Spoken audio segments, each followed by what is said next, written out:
For your lane with Coach Trishana. Yeah, it's time to empower, educate, and encourage your women to motivate you through whatever you've been going through. We can talk about it. We ain't passing no judgment. So don't be ashamed. It's all the same. Stay in your lane. Your lane. It's whatever your real life looks like. Stay in your lane. Come out the dark and don't be ashamed. Your lane. Let's have a conversation on what we face every day. Tune into your late talk show. It makes us feel good just to know we're not alone. No more will we feel isolated and cast aside. I want you to come out the dark. Just don't be afraid of your heart. So don't be ashamed. It's all the same. Stay in your lane. Your lane. It's whatever your real life looks like. Stay in your lane. Come out the dark and don't be ashamed. Your lane. Let's have a conversation on what we face every day. So Rain Talk Show with Coach Trish Hannah.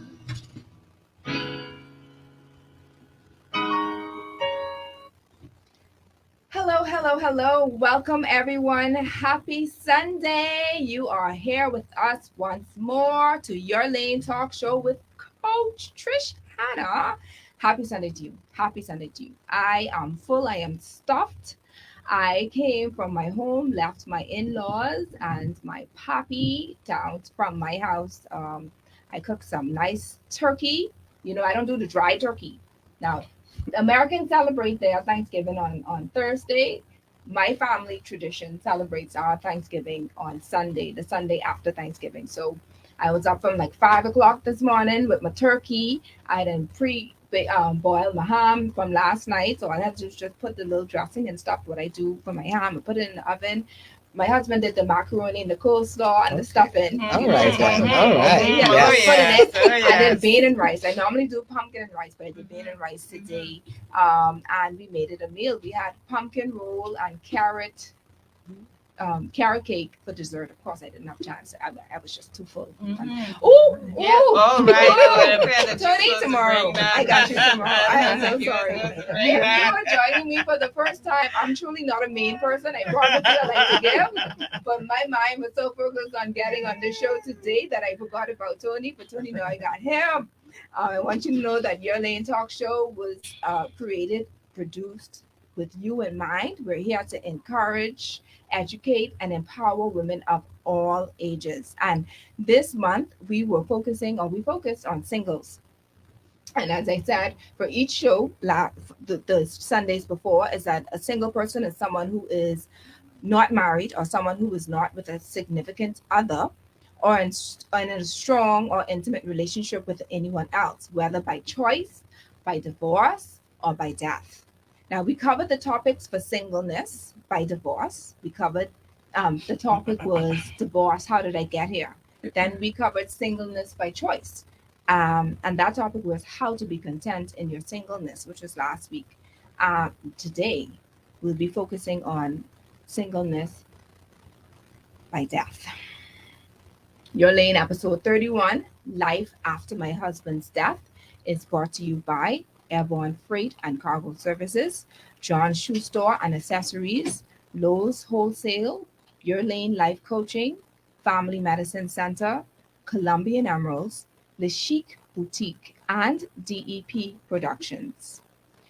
My predictions, I know y'all's waiting on me for this one. My predictions of emotions today for this episode are, and I think I can bring this down a little bit, 80% serious aha moments, 0% laughter, and 20% teardrops. Just my personal predictions. No, I ain't no witch. I ain't no what you call them people with all the other things. I don't do all that. It's just my personal prediction. So don't get spooky around me. All right, these are just personal predictions. Nothing to do with spiritual thing. I ain't got no globe or nothing of them things. That just be like, I ain't got none of that. All right, so don't come for me. Just something that I've been doing from my very first show that I feel as if it would how the show would go, and I'm usually wrong with the laughter part because at some point we end up laughing. All right. So if it happens, that's beautiful. If it doesn't, that's fine. And you can view Your Lane Talk Show, all the past shows that I was talking about just now on Facebook. All you have to do is look up Your Lane Life Coaching's Facebook page or Star 106 FM's Facebook page. You can watch us live. Listen, the guests who I have in the studio are teenagers. All right. And if they ain't teenagers by age, they look like it. I mean, they ready. I asked them if we going somewhere after the show. All right. You can view the past shows on YouTube. Just look up Coach Trish Hannah on YouTube. Please like and subscribe. All right, like and subscribe. If you're watching us by YouTube now, please go ahead, click that like button. I'm inviting my audience to feel free to call in at any time, especially those who may have lost a loved one along the way that we just want to call with some questions. You may want to call just to place your concerns, whatever. The number is 328-8164. You are welcome to call. I also want you to just write that number down because we do have 2 giveaways today in this show. Now, I'm going to get straight to it. I'm going to ask my guests to introduce themselves. And we're going to start with the beautiful teenager to my left, and then we're going to work our way. And I want you to say, who you are, what you do, not really right, but what you do, and anything else that you wish you would want the audience to know at this time. Good evening, Bahamas. My name is Winslownette Roll. I have 3 beautiful children. They're all teenagers. They keep me occupied, quite busy, keep me young. And right now, the thing that I can say that I do most is I am keeping up with progress, keep evolving. I'm evolving. That's what I'm going to say for now. Good evening, everybody. My name is Delisa Ferguson, and I am a mother of 2 twins. They are 6 years old. I just celebrated a birthday, turned 37 the other day. Happy birthday. Thank you very much. I am an IT professional, and I'm very, very, very busy with my kids and just with life.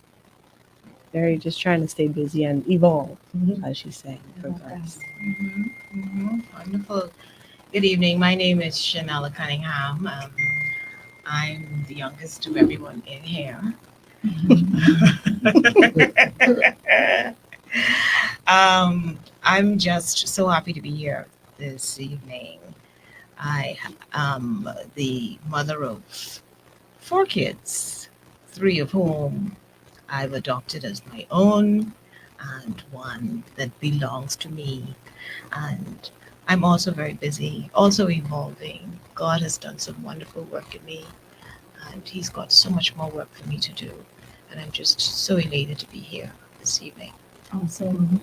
Ladies, I just want to, before I even begin, I want to let you know how I am just honored for your presence, for you being here. And I know that this is taking a lot from, if not all of you, at least 1 or 2 of you, because as we were discussing prior to the beginning of the show, this particular topic is a very sensitive one. However, with this, as I've mentioned to you personally, is that I'm considering when we do things, obviously we do things not just for us. We know it hurts. Sometimes you'd be like, God, why? And I don't want to get too much into that because I'm going to give you a chance to talk about that. But sometimes we have to understand that the things that we go through is not really for us, it's for other people. And when we go through things, it is up to us when the timing is right, to share the experience or to testify so that we can be a help to those who may be going through the same thing. And so I want to thank you so very much in advance, because I'm probably going to hear me say thank you about 100 times before the end of the show, just for your presence. All right. Thank you so much.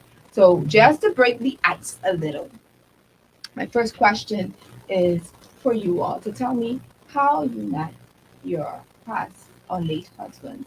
I'm going to share that briefly, about 2 minutes each. Let's start with Lindsay. Okay, so I was attending a youth choir practice. My sisters and I wanted to join the Church of God of Prophecy Youth Choir. We heard them sing at a funeral, and we were excited about joining this choir. And we were told by my cousin, who happened to be the director, that the choir practices are on Friday nights. And so we were like, okay, we can do that. So that Friday evening, we went there and we waited early. So we waited, and most everybody else was late, including this keyboard player. And this keyboard player came rushing in the door. I was like, I late. Anyway, and so we practiced everything, so forth. And a couple of Sundays later, a cousin of mine approached me and said, someone is interested in you. And I was like, oh, the keyboard player? And he was like, well, how do you know that? And I said, I just thought of it. And so that's how I met my husband. By the way, that same night that we had practiced, people were around us introducing themselves, and he interjected and extended his hand to me. He said, hi, I'm Kevin. I was like, okay, you shook his hand, and I kept talking to everybody else because I wasn't really paying attention. I really wasn't at all. And then, like I said, a few days later, Sunday, cousin approached me. That's how I met Kevin. That's wonderful. My introduction. That's the late keyboard. The late came late. keyboard. Yes. Opposites attract, they say. For me, my husband and I, we had graduated together from high school. We didn't know each other very well during high school because we were from two separate classes. I was the good girl, the nerd, they would call, and he was the bad boy. Spent most of his time in the hallway because he got put out of school. Get put out of class, and so our paths didn't cross that much. But out of school, a year after we graduated, I was working my first job at a retail store in the mall, and we crossed paths on my lunch break, and I was like, hi, and he said hi, and that was it. And the next day, for like the next few weeks, he just happened to be in the same spot every day at the same time. So he would have took note of my lunch break, and then we just happened to keep crossing paths. That's a smart man. Yeah, he was very calculated. And so that's how it began. We just started talking, we became friends, and then eventually we started dating. And we dated for 8 years, and we were married for 5. Well, I met my husband, my deceased husband. I was dating someone else, and I was really upset about that person. And it just so happened that Friday, I thought that person hadn't treated me as they should have, and I thought that it would have been a good idea for me to go and treat myself and have my hair done. And so I decided to wake up early on the Saturday morning and go to the salon because the salon was very busy. And so I thought I'd be the first in line. And I got up very, very early, got dressed, pressed my clothes because I said after I leave the salon, I'll go and do my shopping. You know how girls do things. And so on Saturdays. And so I went and I parked in front of the salon. And I reversed in. And then this car pulls up like 10 minutes later, very early in the morning. I'm the only one in front of the salon. And this person gets out. And this person said to me, get out the car. And I was like, get out the car. Of course, the person is asking me to get out the car because he is in a police car.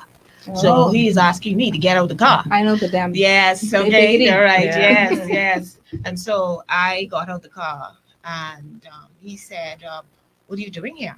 And I said, well, I'm waiting on my salon to open. He said, do you realize where you are? I said, yes, I'm in front of my salon. I'm waiting for her to get her. She should come here any minute. And he was like, do you know how dangerous this area is? I said, no, it's not. There's people passing back and forth.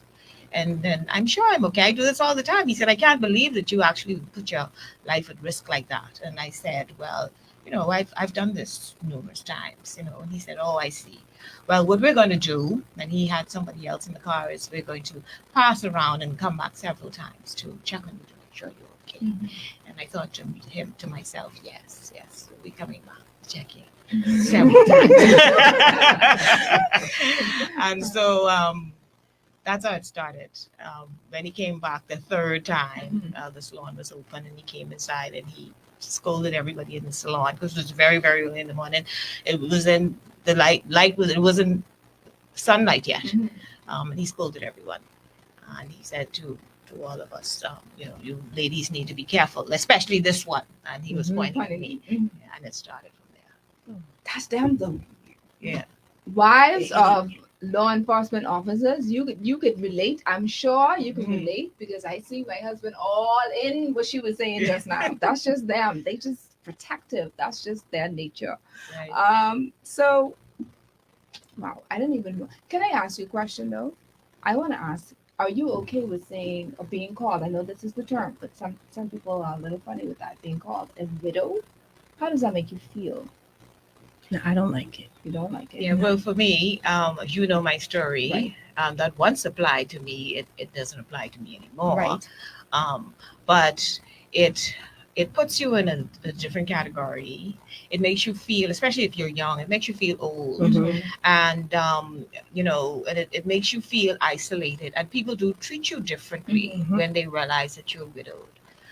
So no, I never enjoyed being classified as a widow. Yeah. I could tell you, and I just call myself a widow because God looks out for the widows. He sure does. Yes, yeah. And so, for all those ladies out there who, in mourning, not in mourning, but who are widows, ma'am, I speak the word back to God whenever I am in prayer. I use that term as a term of endearment Mhm. because I put it to God, you Mhm. have me in the state The that I am in. Yes. Mhm. And Yeah. God, I can need you to look out for this widow. This one. Yeah. This one here. Yeah. I could speak to no one else, but I know Yeah. this one, call it on you because Right. your Right. word says you look out for the widows and you are a father to the The fatherless. Yeah. Yes. And so very when I true. call on him, oh, I feel it. But when I call on him, I use that greatly. That Yeah. term is my, Yeah. that's, I love it. Yeah. That's yeah, I that's like just it. me. Yeah. That's Yeah. the way. It's a good Yeah. perspective. Yeah. Right. That's the way I Right. use it. Yeah. Yes. Mhm. And I never subscribed to it. It always made me feel weaker for some reason. It always made me feel like I was missing something. It was a reminder. And so I never subscribed to it. Joining groups and clubs that grouped widows together, all the widows, Mhm. like no, let's be cool because we are Right. We're right women. because Yeah. we link, but not because of that. Right. Right. Yeah. Right. Right. I understand.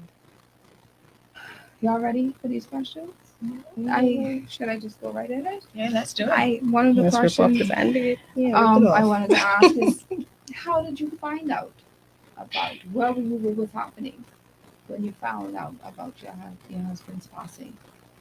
Let's start with Shana. Let's Okay. Yeah. get it. Yes. Okay. It was on a Friday, and we went to lunch that day because I was having a situation at work, and so he had agreed to come to pick me up and take me to lunch to give me some cheer. And we went to lunch, and we had a fairly good lunch, but to Sean, there was something about that lunch. Now that I look at it in hindsight, he was different. His eyes was in a different, had a different focus, although he was listening to me and trying to cheer me on. There was something else that was happening, but I couldn't tell what was happening. I just know that he was not being himself. He was not his jolly self. He was always a jokester. He always had he was going to make fun out of something. We was going to have a hilarious time for 1 hour. And when that 1 hour was finished, I was going to be better, but it didn't happen. And I was very, very concerned because that wasn't like him. But I dismissed it, and he took me back to work. And that evening, around 9 o'clock, he called and he said, I'm on my way home. Do you want me to stop and get something for us to eat? This time, my son was 5 years old. And so I told him, get this for, him and get this for me. And he said, yeah, okay, sure. I'll get something for myself. And I thought it was rather odd, 1 hour, 2 hours, and I didn't hear anything. And then there was this knocking on my bedroom window. And when I looked out the window, there were these men were standing out in my yard, in our yard, and 2 men. And they said, can you open the door? And I was like, no, I don't know who you are, you know. And they introduced themselves. They said who they were. They were policemen. They gave their rank. They gave their serial number, and they said, we need to see you. We need to for you to let us in. And I remembered my husband saying to me, no matter who comes to the store, if they tell you they're policemen, don't believe it, because they don't necessarily need to call the police station, make sure that that's who they say they were. And I was about to get on the phone and call.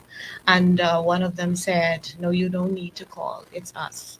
And then a third man came, and I recognized him. And he said, I need you to open the door. And so I opened the front door, and they three of them came in, and they asked me to sit down. And I looked at them, and instantly I knew something wasn't right. And they asked me to sit down, and the other one asked me for a telephone number of a relative that they should call.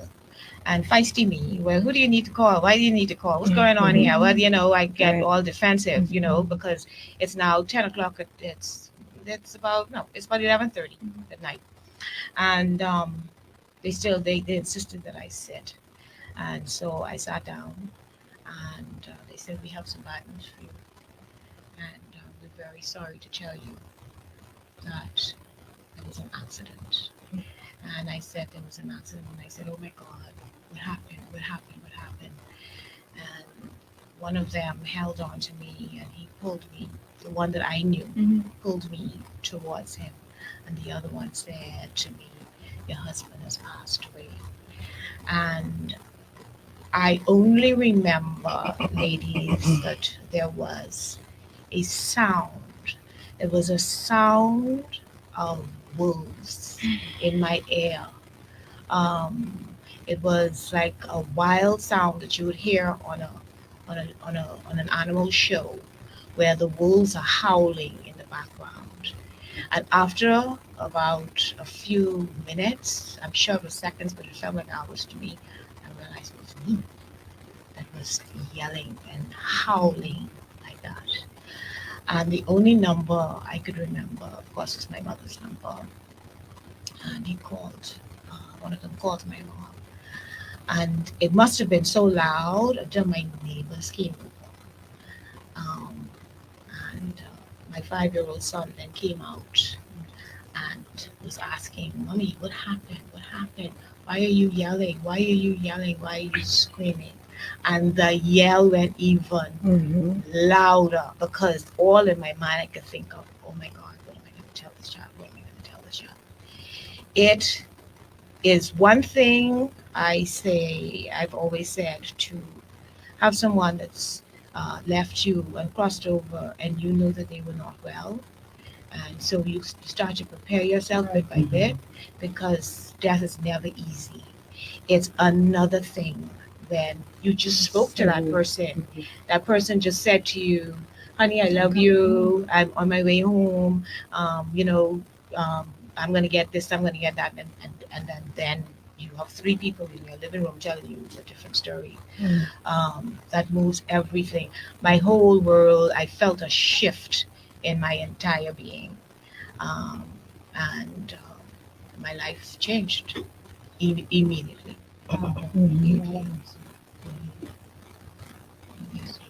Elisa, ready?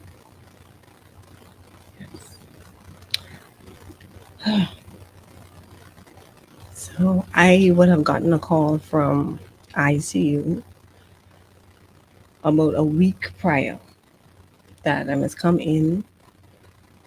My husband they just said come in. They didn't give any information. So I thought this was probably died. I don't know.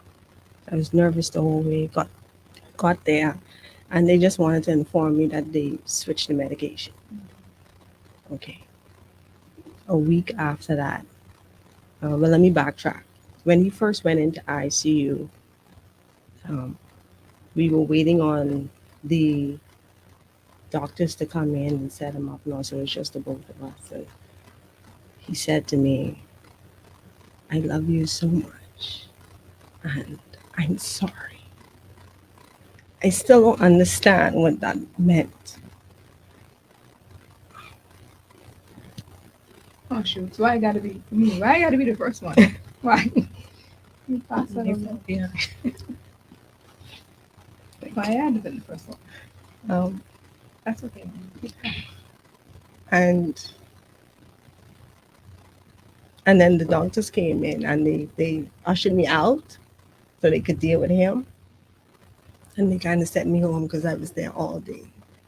And the next morning, when I came in, he had tubes down his throat. So that was really the last thing he said.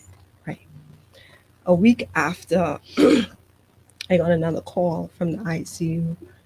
And this time, I don't know, I wasn't nervous because, last time it wasn't anything. They just said we gave him the wrong medication or whatever. And funny enough, I was sleeping. I hadn't gotten much sleep. And my phone was on vibrate, face down on the carpet. Mm-hmm. How I heard that ring is beyond me, and it was loud. I didn't see a light. I didn't hear a sound. But it was there, and I grabbed it, and it was a hospital. And we got there, and everyone else knew he was gone because someone had put it out on Facebook.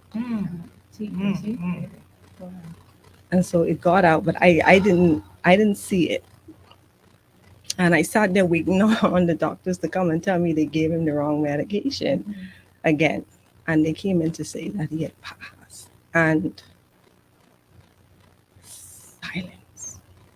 I don't know if people were talking or if it was just everything in me shut down. Silence. Quiet. Everything got still. It's as if the world stopped. Completely stopped. And then that sound. And I'm not a dramatic person. I'm not loud.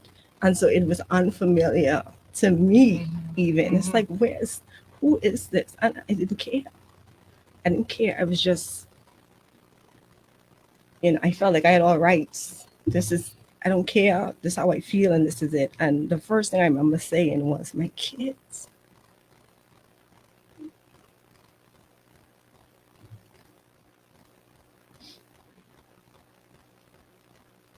What's going to happen to my kids? They were one.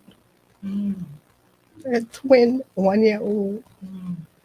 So lost, so confused. My life changed forever. I was changed forever. That Lisa, she was gone.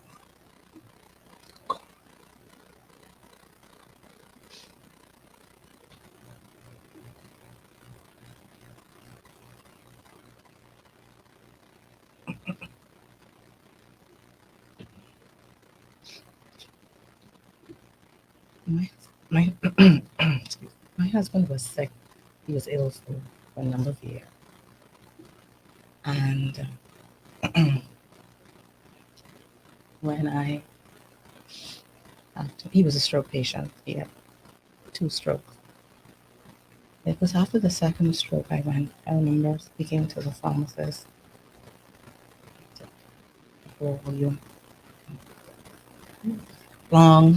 As long as your husband is on this medication, you and I have become very good friends. This is the medication that he will be on forever until.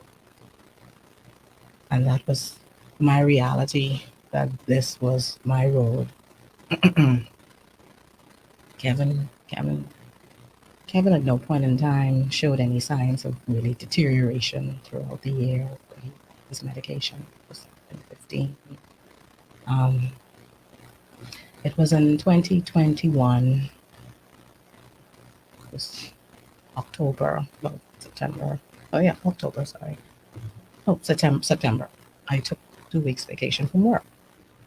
And leading up to the end of my vacation, no signs of any problems. Like I said, I was on vacation, I was home, I was right. Eli. And I remember this Sunday morning, we had breakfast for himself and myself. I prepared cereal.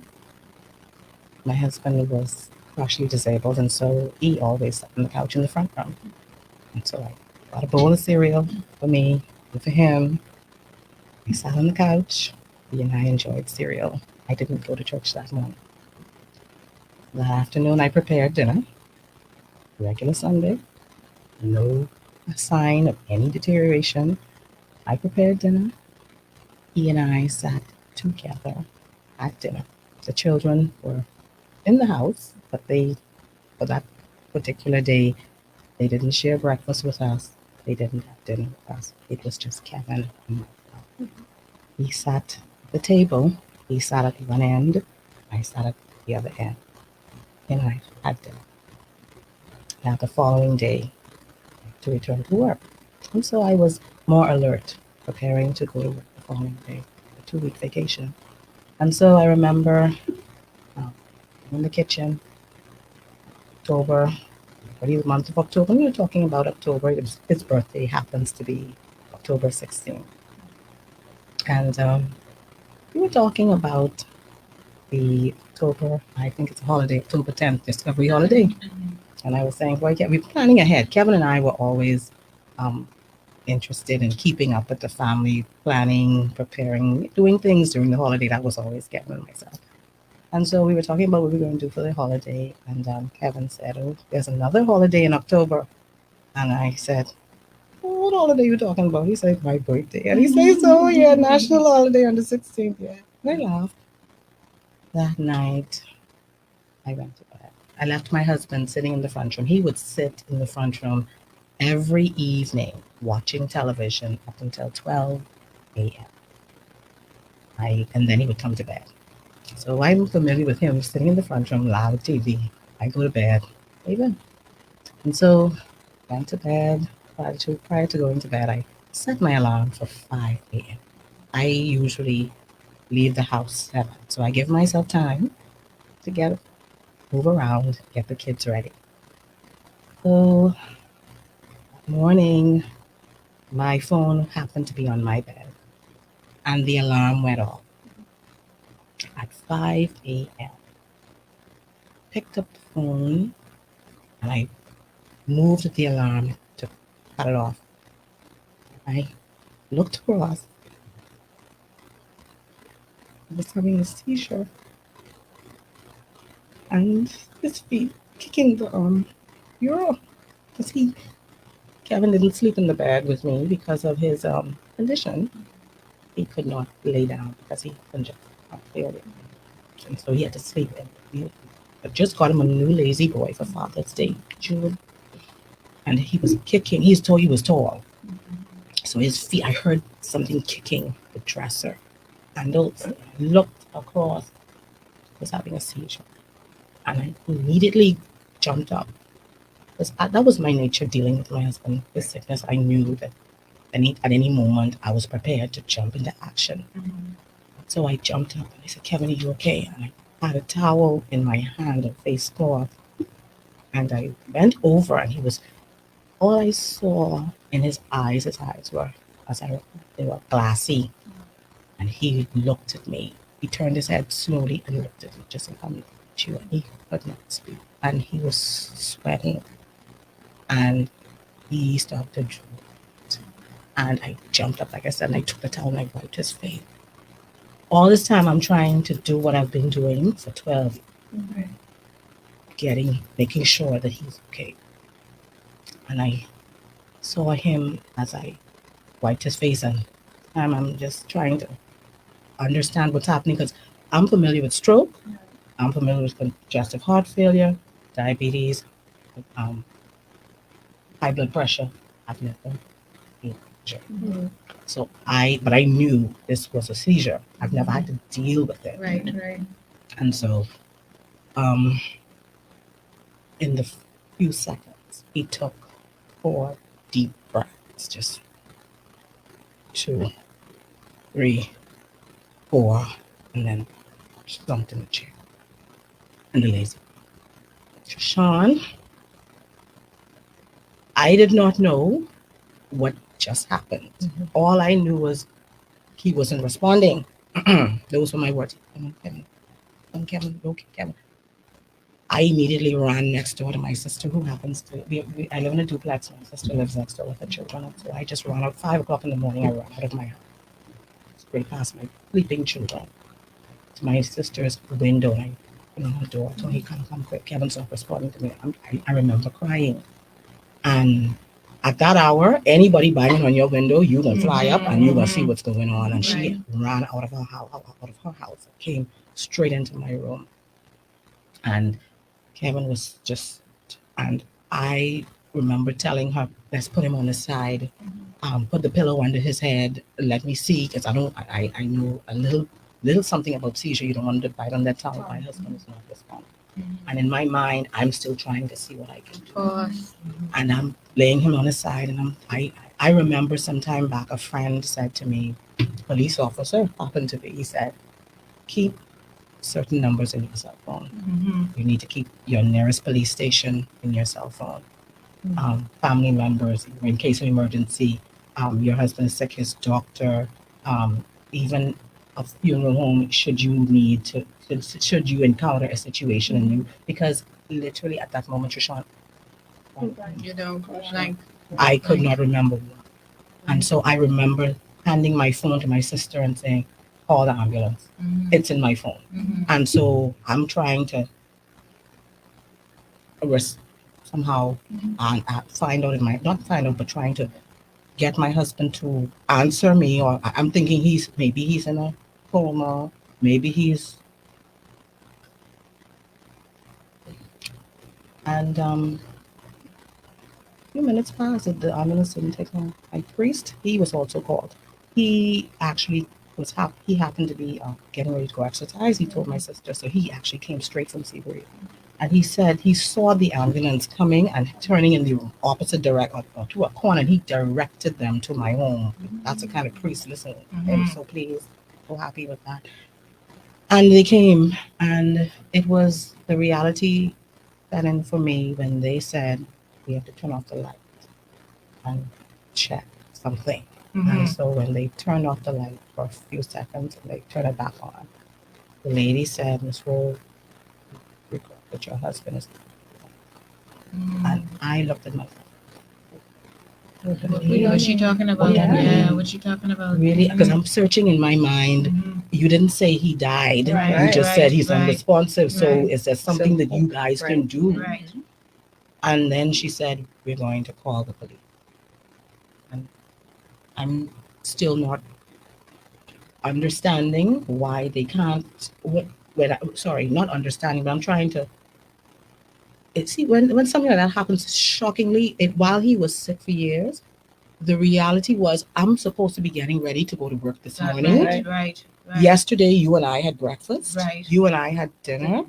I went to bed. I waking up. This is the routine. I'm not supposed to see this. This is not supposed to happen. I'm not. I didn't see any deterioration. And so it was my reality when she said we'll call the police. And I looked at my sister, and my sister, although she knew what was happening, it was. And so my reality came that morning. My family came eventually. And I remember my mom, when she arrived, she said, "Lindsay," no, my children, like I said, I ran sleeping. My mom said to me, okay, the priest had come, the ambulance came, the police had come, my family had came. And my children were still asleep. I didn't have the sense to wake them up and tell them their father. And people were up and down. So my mom said, "Let's see where the children." And I said, she was like, "When you wake them up." So that was my reality. I was shocked. In the midst of you all talking, in my mind, I was like, should I have done the show? Should I? What was I thinking? But I know that healing is coming. I know that for someone who's listening, I know that you need it. I know that some form of comfort, some encouragement is coming out of this. So I want you to stay tuned. We're going to take a little break. And right after the break, we'll continue on with our conversations.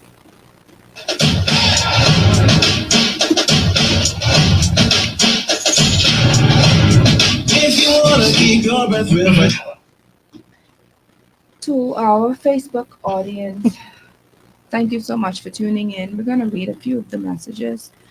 Raquel Mintz, Lisa, she said to tell you hi and kisses. R. Zap LeFleur, am I pronouncing that right? Yeah. All right, say hi, Lindsay. You know, these people are completely supportive. Maria Hamilton say, hey, Lindsay, my beautiful niece. Raquel said this gonna be a rough night. Raquel, this is rough. This rough. All right. Pauline said, good night, ladies. Happy to be tuned in. Hey, Lindsay. Diana Bodie said, we need you, Lord. People then crying. Y'all have people crying on the Facebook thing, man. People are sending prayers. As someone said, sending so much love to you, strong women. They are absolutely strong. They are so strong. They're so strong. So strong. Up there, yes. Thank you. Love you, Miss C. This is from Elise Hinsey. All right. Thank you so much for supporting and tuning in. Woo! Y'all are so strong. And I'm just gonna wait for the commercials and we go straight into and ask questions, okay? And the questions that I want to ask obviously deals with the emotions, and I can hear that some of you have already answered a few because my question really would have been, well, what it's going to be is like, what was going through your mind in the midst of all of this? You know, I think the first thing Chanel said was, what about my kids? Or what about my son? What about my kids? You know, I don't know, what are you thinking? So we're gonna just elaborate on that just a tad bit because we're gonna go into the rest of the questions. So the answers won't be as long. I intentionally allowed it to be long so you could explain and express, you know, how you got to this point. And then after that, we're just gonna try to get us as short, but as, you know, as much as possible. All right. So everyone's good? We good? Okay. I'm good. Hey, Trishawn, my dear Windsy and Chanela, God have you. This is from Deanie. Thank you, Deanie. If you want, you ladies shared it on your pages already. If you want, you could do that. If you want to.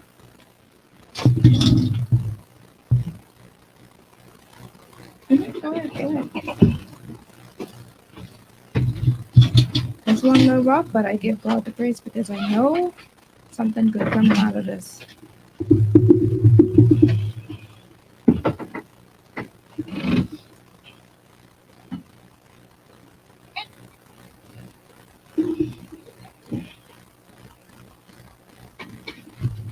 Into Your Lane with Coach Trish Hanna.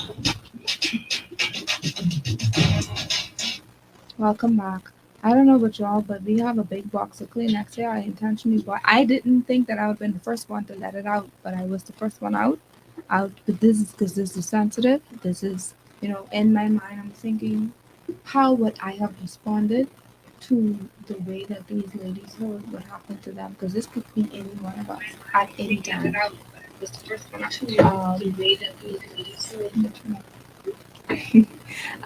So I'm going to go straight into these questions now. Another question I want to ask, you know, as we're heading in, we're getting now to the homegoing. We're getting into the planning. We're getting into, you know, days before, or days leading up. You good? That's okay. That's okay. What were your emotions the days leading up to the homegoing service? Because this is the time before you get to see, you know, the final goodbye or to have the final goodbye. What was going through your mind at that time? Anyone can pick it up first. Lisa, you want to go? Jeez, Lisa's chopping me to go. Listen, I don't need to top each other. Yes. That's okay. Leading up to, I think I need to go forward and to come back. Sure. I remembered at the funeral, I remembered going down the long line, the long aisle at Church of God of Prophecy on East Street. And I heard somebody said, she isn't even crying. I heard somebody saying, why is she so calm? And I wanted to stop for just 2 seconds. Because it only takes 2 seconds. It only takes 2 seconds to let them know that this morning, if it were not for the grace of God and my dear mother shoveling me up off the ground in a total mess, to tell me that you got to start getting ready, baby. They're expecting you. The car's going to be here any minute. The makeup artist is coming because I don't know how to hold no lipstick with nothing on. Everybody's going to have to do everything for me. If I only had 1 second to tell that woman whose voice I heard that the nights that I did not sleep, the mornings I cried, the minute I looked at my son and I knew that his life had changed. The questions about what was going to happen next, what were we going to do, the wailing, the crying, the organizing, the decisions that I had no hope in figuring out what I was going to do, but they had to be done. If I had just a moment to tell that woman, just that one woman, Miss, you have no idea. I'm standing there. You have no idea how I'm walking and concentrating as I'm going up this long aisle. I didn't know Prophecy Aisle was that long. To put right foot, to concentrate. Right foot, left foot. Right foot, left foot. Until I got to the seat where I needed to sit. To just thank family and friends and in-laws who supported me, knowing the psychological trauma that happened. It's indescribable. It's indescribable. And I hope no one has to ever go through it. Very true. Yes, I second that. People, especially folks that have not walked this road, most often have the most opinions and they have so much to say. And I would have encountered a lot of that too because of my personality or my demeanor. One which is like really kind of calm. Oh, she's not crying. She's this, she's that, whatever. But you can't expect me to be how I am at home. I wouldn't be able. I would look like a crazy person. Call the bus for me, and it takes a lot of effort to get up from that place and to present yourself to society, and now you're facing the world, which you once knew, how you knew it to be is not that anymore, and for me, I couldn't get out of bed. I couldn't get out of bed. I stopped eating. I was into like a size 0 at that point. I had friends that came over. They would have set up schedules unbeknownst to me because I was just existed basically. I think for a while, for a day or two, it was like, I have kids, but I would much rather be with my husband right now. And I had a friend, she had to shake me like, you stop. You talking foolishness, like stop. I even had a friend, she came up behind me and she was like, I shouldn't even say this is embarrassing, but I gotta say it. She was like, Lisa, when last did you take a bath? Like that's how bad it was. It had been like 3-4 days. I didn't even bathe. And for people to have those notions from the outside looking in, they have no idea. And in the midst of that, you're still trying to, you still have to deal with your kids. You still have to try to be as normal as possible. And leading up to the time, it was a long, it was an extended period between when he died and the actual ceremony. Because we had arranged, we was doing a benefit concert. And so when he died, they changed it to a memorial. And so it extended. And so the whole thing, the emotions, everything was extended along with that. There's something about laying to rest. There's some finality to it, not not to say it's the end, but then you get to heal on a different level after that. And so that period extended a lot.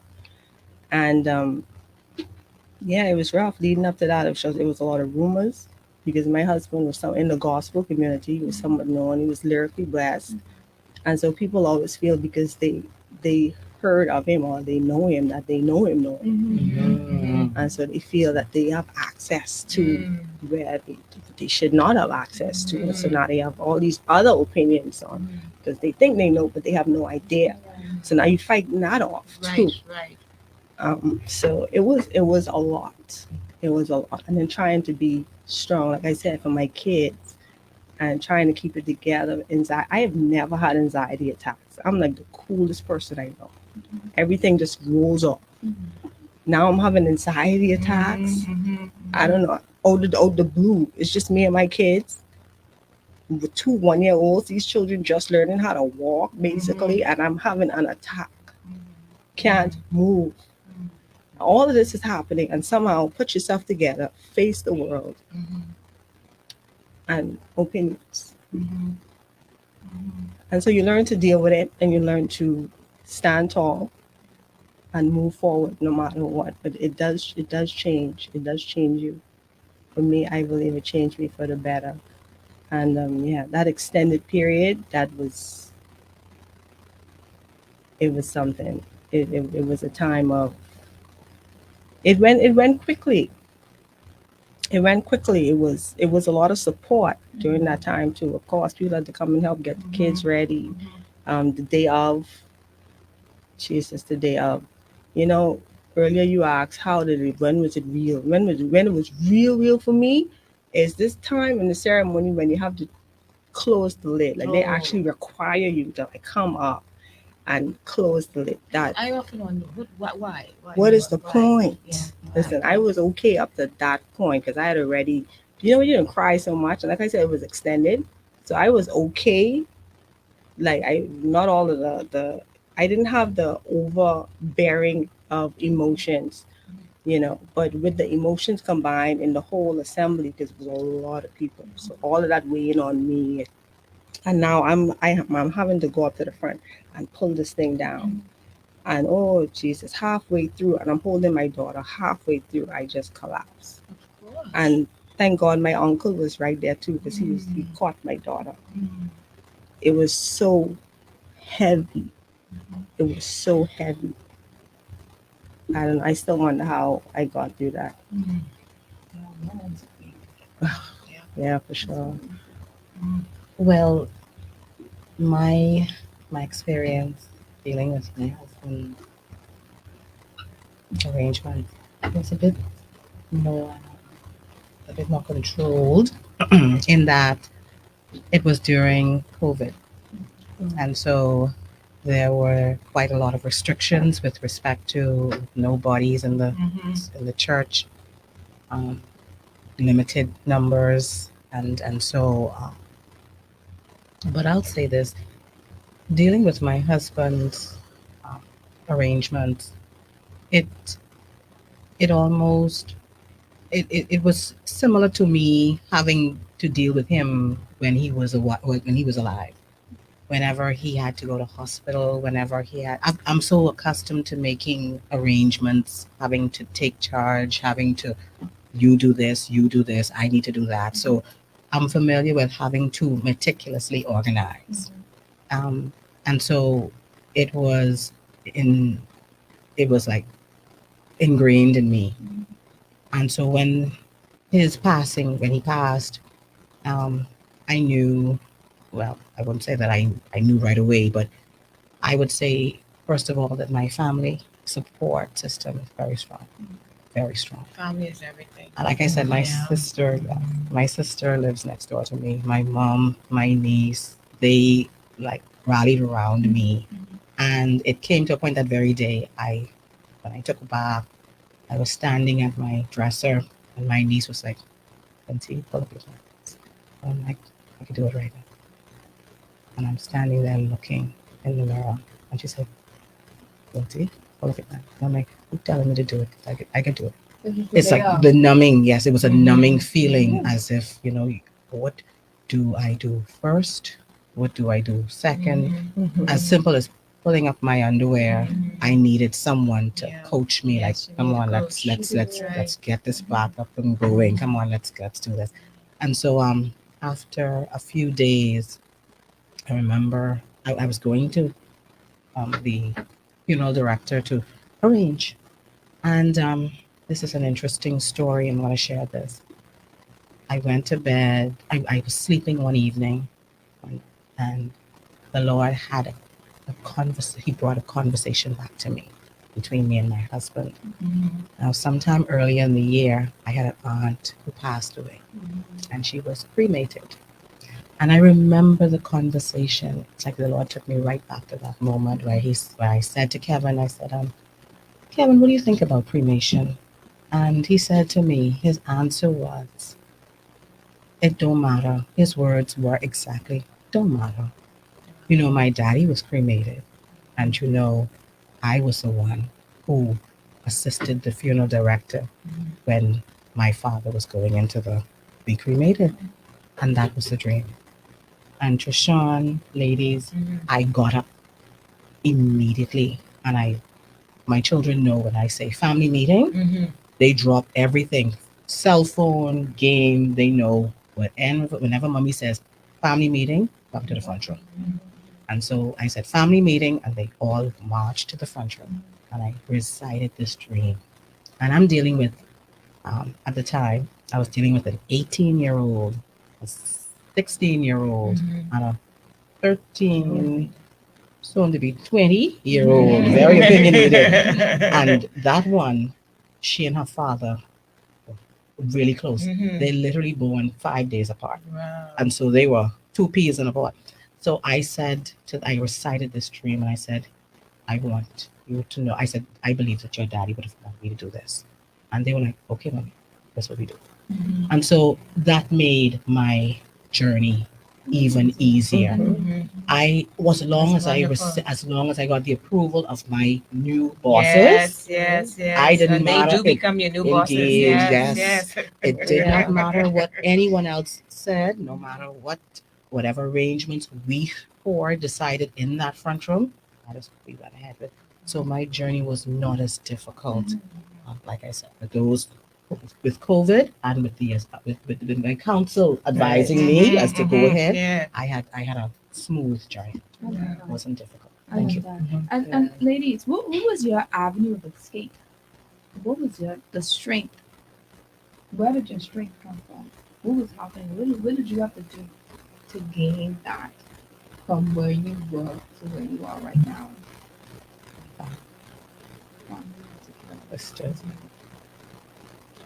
Family and support. Oh, yeah. Family and support. Yeah. Yeah. Yeah.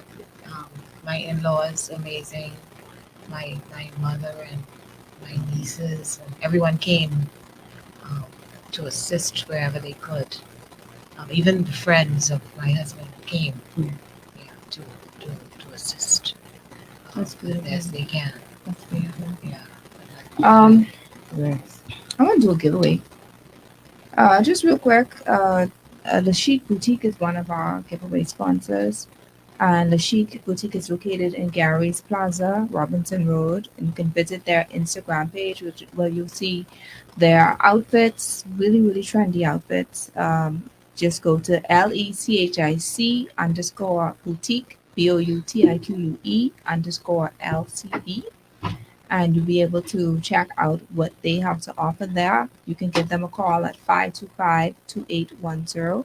But I want to give this, there's a $50 gift certificate that they asked me to give away to, and I know some people say, okay, well, I don't like, once again, they don't like the term widow.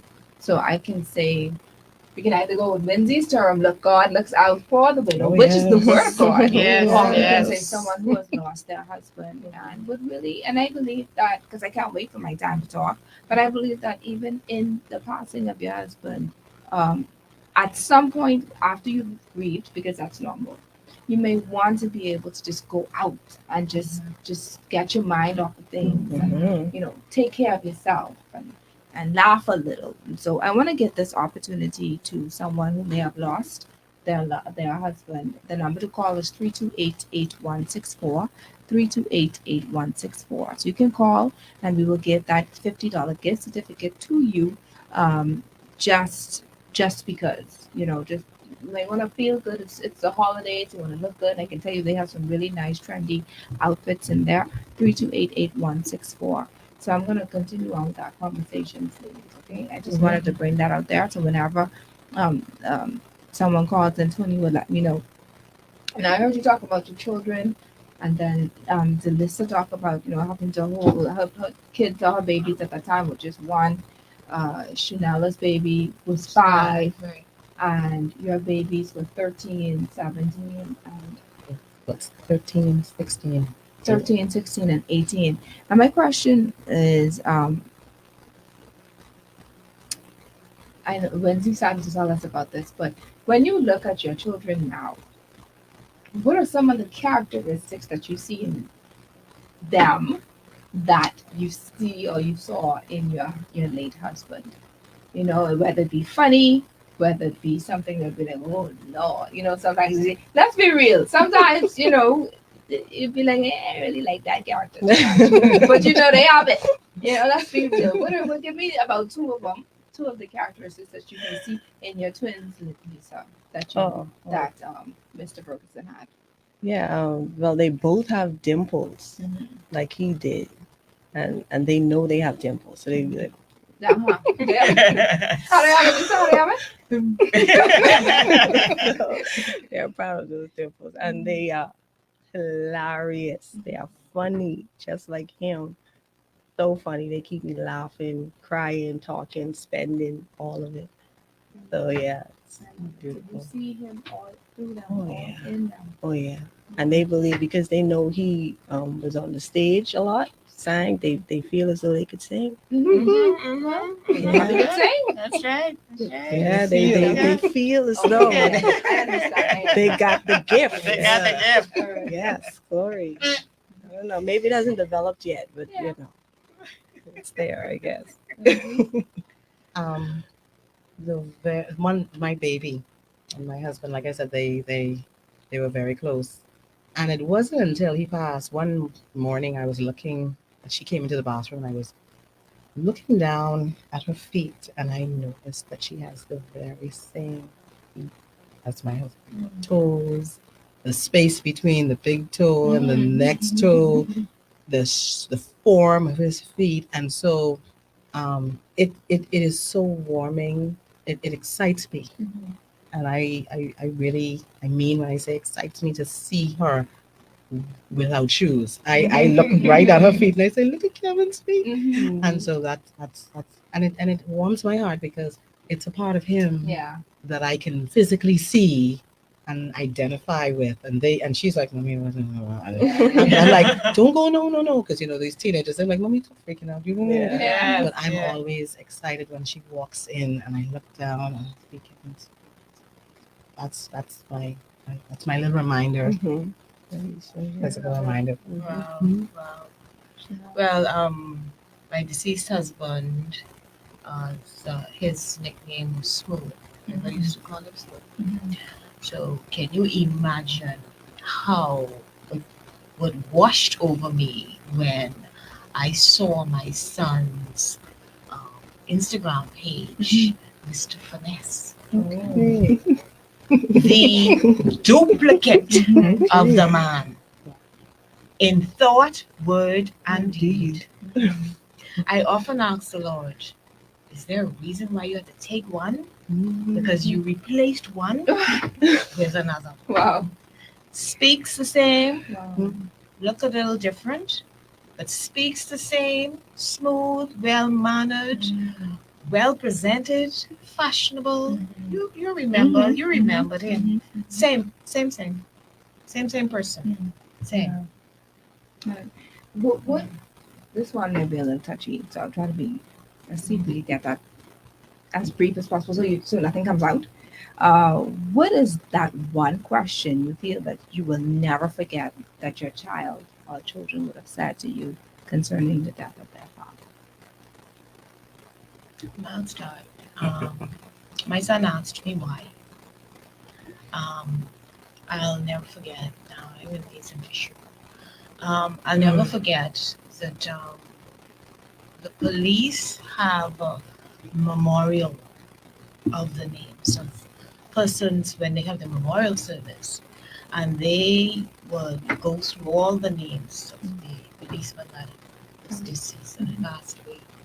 And we was laying in the bed, and I was watching the memorial service.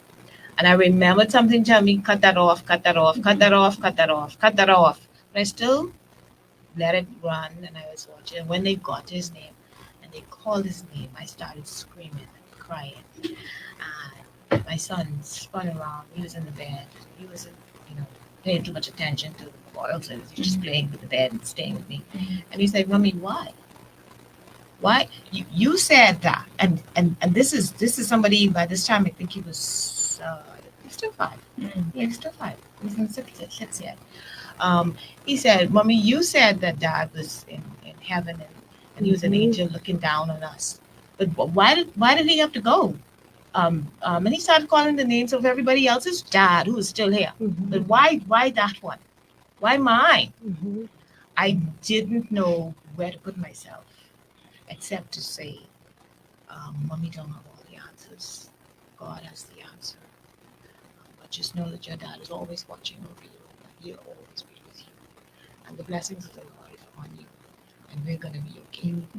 And all of that through the tears. And he's still looking at me like, what kind of answers? Right. Exactly. I'm fine. Bring it down a notch. But that was the best that I could do. But that was a tough question. And he shook his head.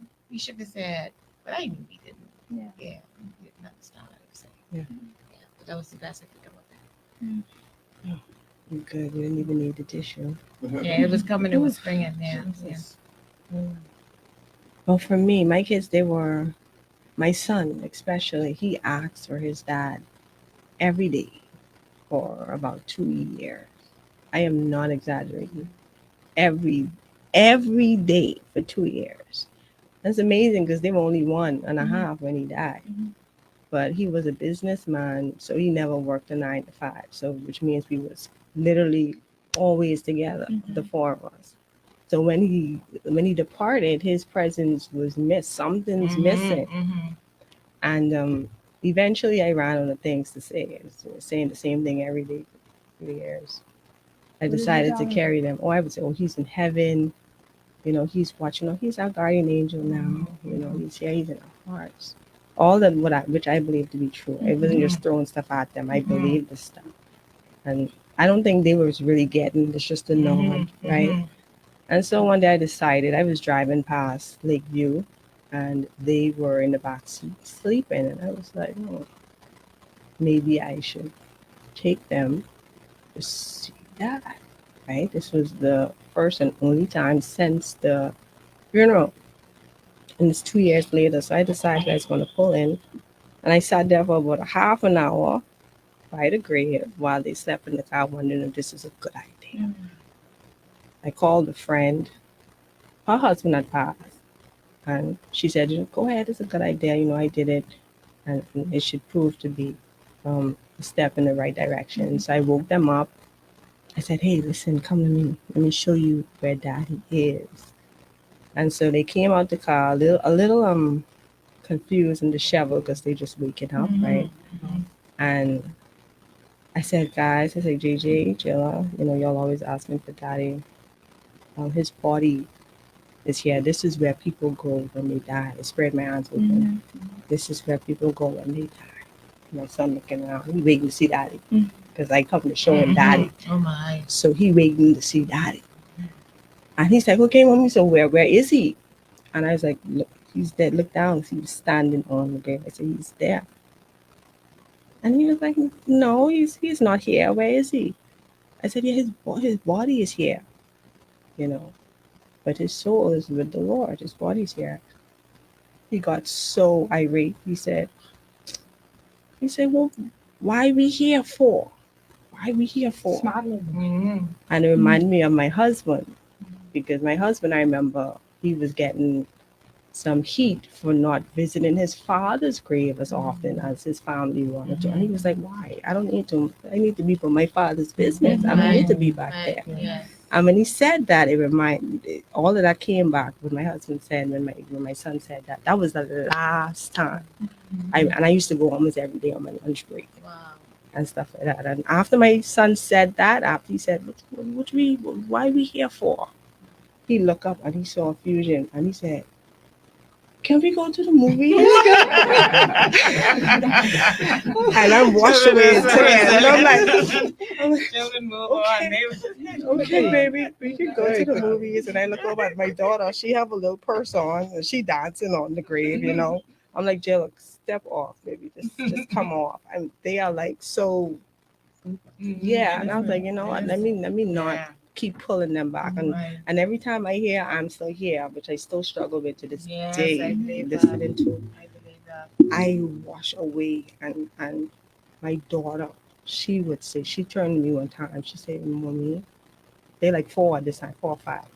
She said, if you cry every time you listen to it, why listen to it? Wow. It's okay, baby. Good point. Maybe I should heal a little bit more. You know, and that's how. You know, your daughter is so intelligent. Yeah. Yeah. You know, you could learn so much from them. Yeah. Wow, that's amazing. I love that. So, since nobody wanted to do the $50 gift certificate to the Chic Boutique online, how you want me to do it, Tony? Tony's gonna do it to the ones who are listening. If y'all don't want to call in, y'all just be scared to call in, man. But guess what? Look at this one. I want to give away to someone who's lost their husband again. Because this ain't just, we're just going to give this to you because we want you to get excited, to feel good about it. I have 2 tickets to a compilation of short films.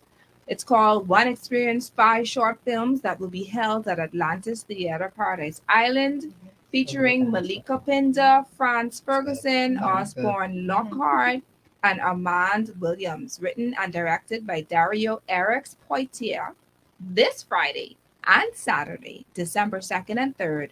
And show starts at 7 p.m. Doors open at 6, courtesy of DEP Productions. My God, if you don't want to dress up from the Chic Boutique, I know you want to go to this one. Right. You will be laughing from the time Yes, you from need it. there, You and need it. you can You need need that it. laugh. Yes, you need Okay, it. so I'm giving you 2 tickets. You can take your friend, you can take your the newfound whoever, whoever. It's up to you. You take your sister. Yeah. Take them. Go and have some fun. The number to call is 328-8164, 328-8164. Someone you know that needs this, let them call us. Of course, you may have, this is not just for anyone. This is for someone who may have lost their husband. All right? So give us a call, 328-8164. We're going to take a break. All righty, righty. My resilient lady is. Accessories is your one-stop shop for all your I thought we footwear changed needs. the ad for John's. No? I thought we changed the ad for John's, no? All right, I can send it again, just in case. All right, go ahead. With us will be time well. Your Lane Talk Show. Good evening. A very good afternoon. Good afternoon. This is Mrs. Gordon speaking. Hello, Mrs. Gordon. How are you? I'm good, thank God. Praise the Lord. How may I help you I am this calling evening? I listen intensively to your show and I truly enjoyed it. Amen. I lost my husband 2 years ago, and so I could relate to everything those ladies had to say. And I just want to let them know that God is real and just keep trusting in Him daily. And He's going to meet them at their point of need. And He's going to supply their need and the children's needs. Yes. So be encouraged. Yes. Thank you so much. Thank Madam you. Gordon, I can't let you go like that. I want to give you an opportunity to choose either a $50 gift certificate for clothing or 2 tickets to DEP Productions. What's the name? To a compilation of short films. This is going to be held this weekend. You can either go on Friday or Saturday to watch these. It's like 5 comedies in one at Atlanta's Theater, courtesy of DEP Productions. You just can't go. Thank you for the encouragement, but honey, we gotta give you something. Yeah. Okay, and well, just let me know which one you I'll want. take the ticket. You'll take the tickets. Take your Yeah. tickets, honey. It's Take for your two? tickets. Yes, ma'am, for two. All right. Okay, me and my daughter can go. Amen. Wonderful. And that's what I want you to enjoy. Is I'm probably gonna. I mean, we'll talk offline, but I definitely want you now. This is what I want you to do, though. This is what I should be saying publicly. Now, when you get those tickets, or when you actually go to the event, can you have your daughter take a picture of you, please, so that we can congratulate you on our Facebook page? By all means. Yay! Thank you so I much. am very photogenic, so by Ooh, all means. All right. Okay. Okay. Thank you so much, Mrs. Gordon. I'm gonna have the producer reach out to you so that you can give him your phone contact. And congratulations, ma'am. God bless you. Thank you. All right. Thank you too. Appreciate you. Love you. Bye bye. Right, thanks. All right. So Mrs. Gordon got her thing. I'll congratulate her when we get back online. How y'all feeling? Y'all good? Feel fine. Yeah. I don't think any more crying questions. Everything Okay, else is just good. Because we're gonna focus a little bit more on Chanela Good. because she has a story to tell. Let's hope Chanela All represents right, Chanel. Hope is good. Chanela Hope is good. represents hope, and I love it. Nice. I love it. I love this blouse. Thank you. Thank you. Thank She you. look young. Look at She her. does. Okay. One thing I want to say with respect to what You can still talk because they can hear you. what Delisa said something about going back to the grave to like recognize or to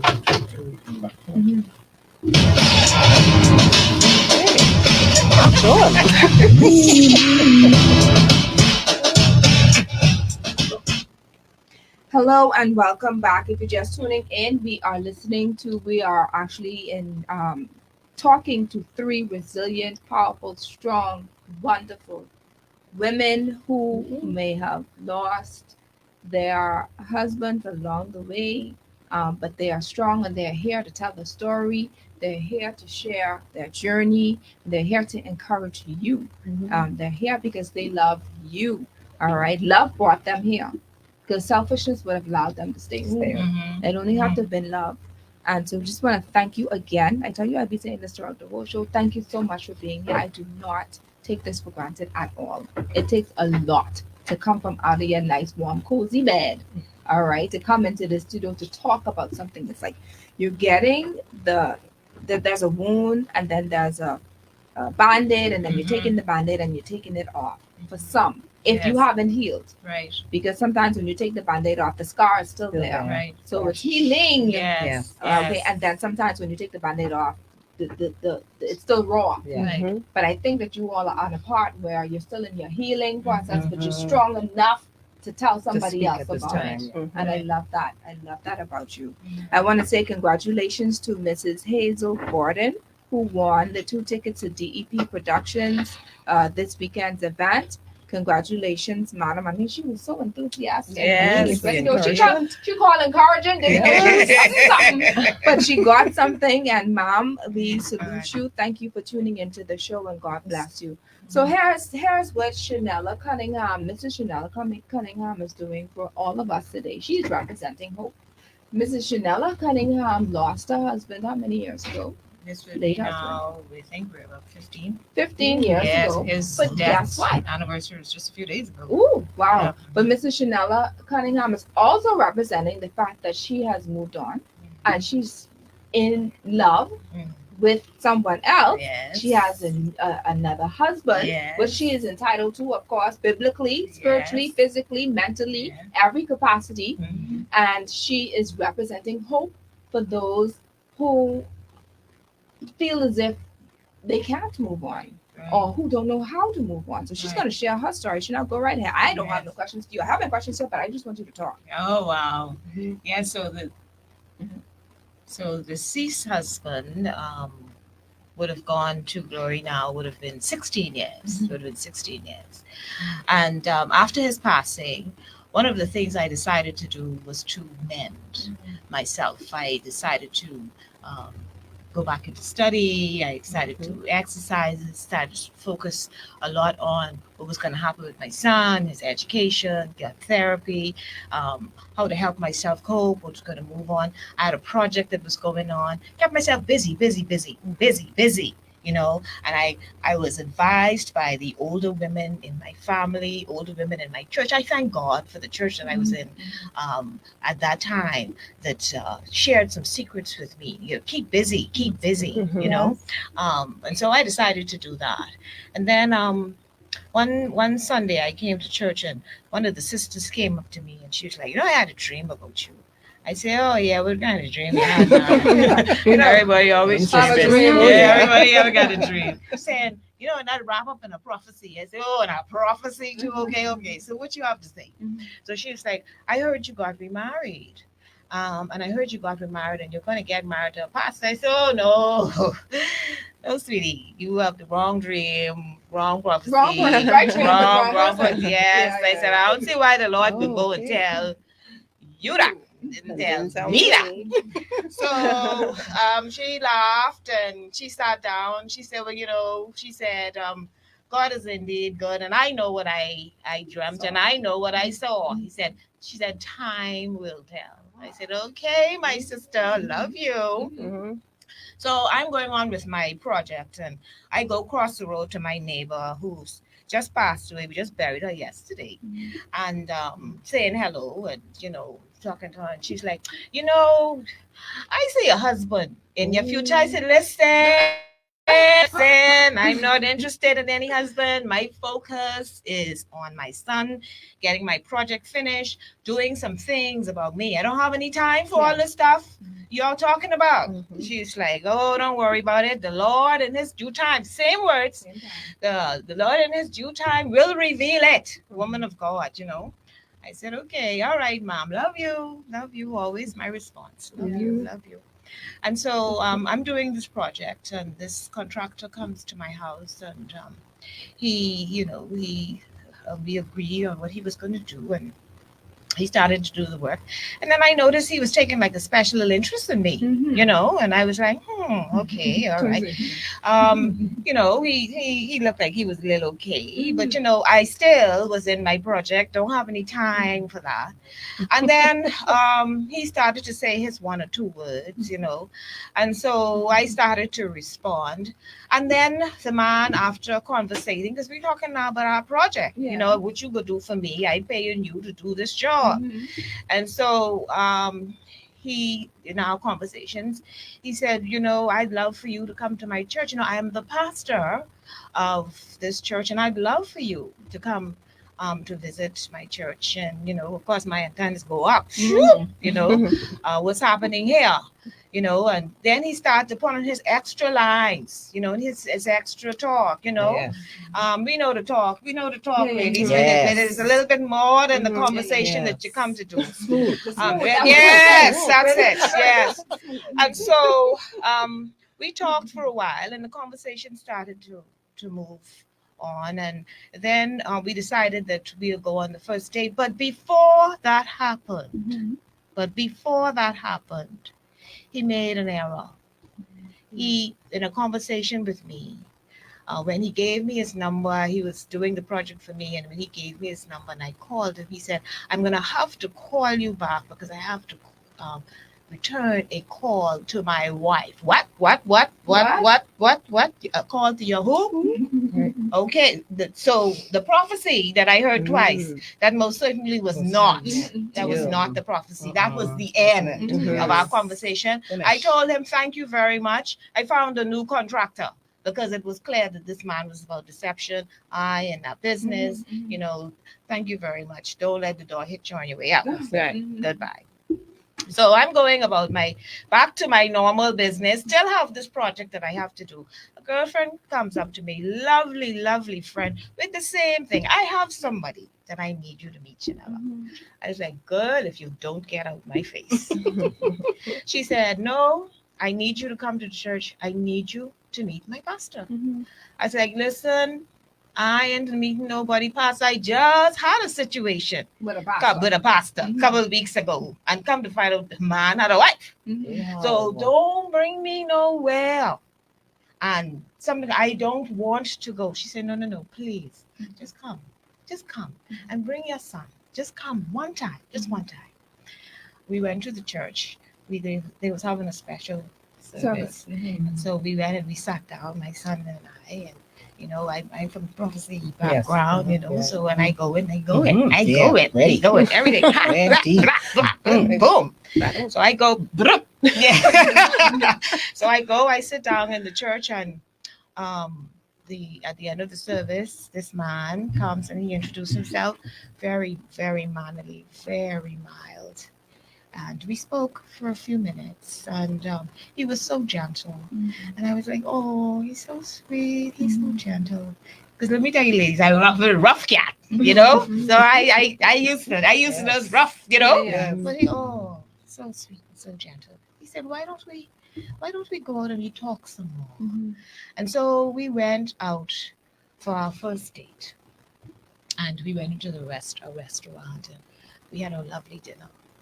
And I knew it was him when the waiters came and asked us to leave because they had already packed up everything. We had already paid our bill. The waiters had already folded all the napkins and all the tablecloths and everything, and they was entertaining us, and we was in the corner and we just chatted. And I knew it was it because this man had a duplicate story like mine. Except his wife was ill for a very, very long time, and he took care of her.